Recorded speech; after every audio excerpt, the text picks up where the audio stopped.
आईने हिंदी के एक नए एपिसोड में आपका स्वागत है। और इस वीडियो की हम शुरुआत करने वाले हैं एक ऐसी रिपोर्ट से जो अगर वास्तविकता का रूप ले लेती है तो फिर डिफेंस सेक्टर में भारत की एक ऐसी धाक जम जाएगी जिसको देखकर ही एडवर्सरीज थर-थर कांपेंगे।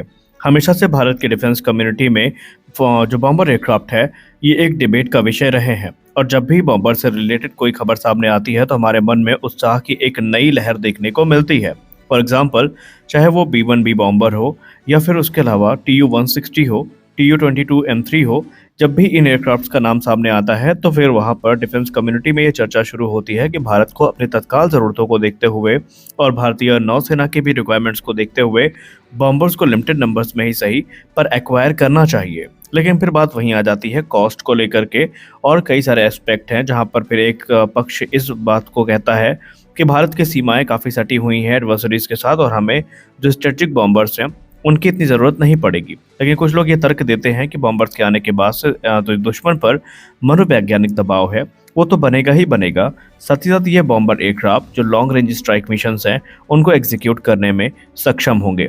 लेकिन आज के इस वीडियो में हम किसी B-2 बॉम्बर के बारे में बात नहीं करने वाले, हम B-1B लैंसर के बारे में बात नहीं करने वाले, ना ही हम TU-160 के एक्वायरमेंट प्रोग्राम को लेकर बात करने वाले हैं।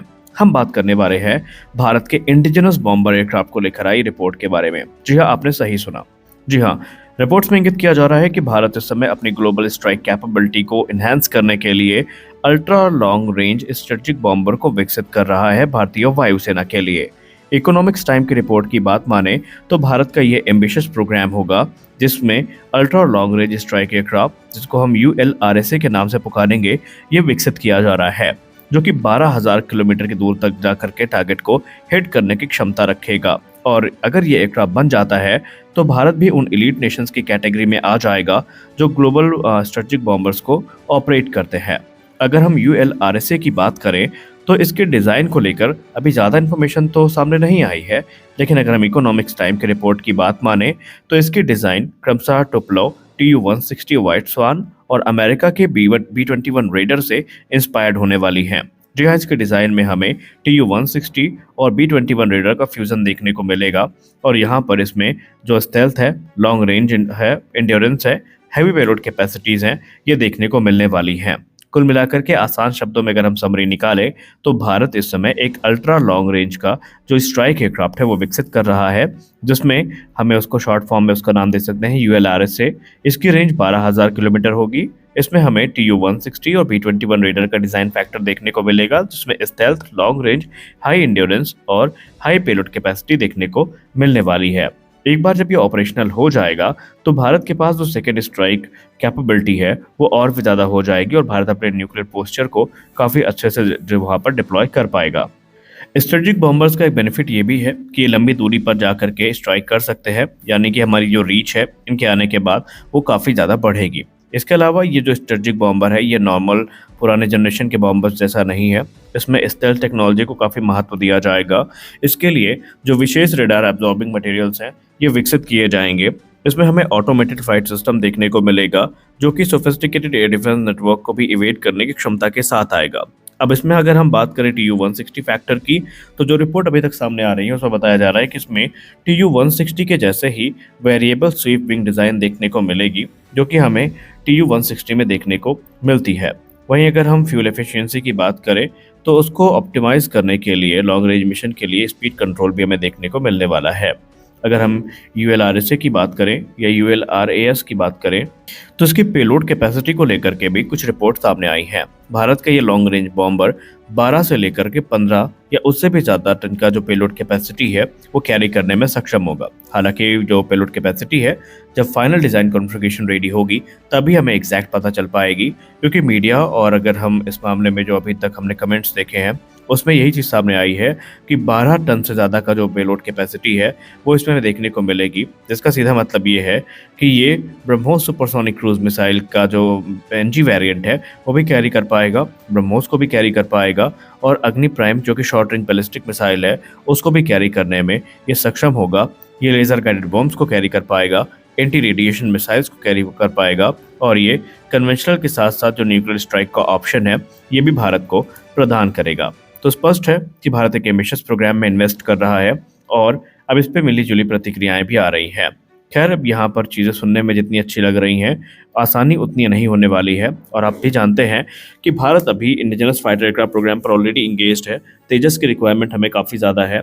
एमका प्रोग्राम अंडर पाइपलाइन है और तेजस मार्क 2 भी 2026 में हमें देखने को मिलने वाला है। तो सवाल ये उठता है कि ऐसे स्ट्रेटेजिक बॉम्बर को बनाने के लिए जो कॉम्प्लेक्सिटीज आएंगी उनको हम कैसे रिकॉग्नाइज करेंगे और कैसे उनसे टैकल करेंगे। तो इकोनॉमिक्स टाइम की रिपोर्ट में इसमें भी एक समाधान दिया गया है। रिपोर्ट दावा करती हैं कि इसके लिए भारत इस समय रशिया और फ्रांस के साथ डिस्कशन कर रहा है, जहां पर कुछ क्रिटिकल टेक्नोलॉजी है जिनके ट्रांसफर को लेकर बातचीत चल रही है ताकि प्रोग्राम को एक्सीलरेट किया जा सके। अब आपको तो पता ही है कि बॉम्बर के निर्माण की जहां तक बात रही तो रशिया ने TU-22 और TU-160 में महारत हासिल कर रखी है और ये दुनिया के हैवीएस्ट और फास्टेस्ट सुपरसोनिक बॉम्बर्स में गिने जाते हैं। अगर हम TU-160 की रेंज की बात करें तो उसकी रेंज 12,300 किलोमीटर की है। वहीं उसमें पेलोड कैपेसिटी हमें 40 टन की देखने को मिल जाती है। और क्योंकि आप सबको पता है कि डिज़ाइन फैक्टर हमें सेम देखने को मिलने वाला है काफ़ी हद तक, तो ऐसे में रूस की मदद ली जा सकती है। अब इस पॉइंट ऑफ टाइम पे ये कहना थोड़ा मुश्किल है कि रूस किस हद तक मदद करेगा, लेकिन स्पष्ट है कि भारत रूस की मदद ज़रूर लेगा। वहीं अगर हम फ्रांस की बात करें तो फ्रांस के पास भी स्टेल्थ टेक्नोलॉजी और एवियोनिक्स में महारत हासिल है और वो भारत में इसकी मदद कर सकते हैं। लेकिन सबसे खास चीज़ ये है कि ऐसे स्ट्रेटेजिक बॉम्बर को बनाने के लिए भारत के पास क्या उतने एसेट्स हैं, क्या भारत के पास वो फैसिलिटीज़ हैं? तो जी हाँ, भारत के पास वो फैसिलिटीज़ भी हैं, क्योंकि भारत ऑलरेडी इस प्रकार के काम को कर चुका है। भारत ने बॉम्बर्स भले नहीं बनाए, लेकिन भारत एयरक्राफ्ट निर्माण काफ़ी बड़े पैमाने पर कर रहा है। और अगर रशिया जैसे जो मित्र देश हैं इन्होंने साथ दिया तो फिर यहाँ पर भारत की जो परेशानी है वो और भी आसान हो सकती है।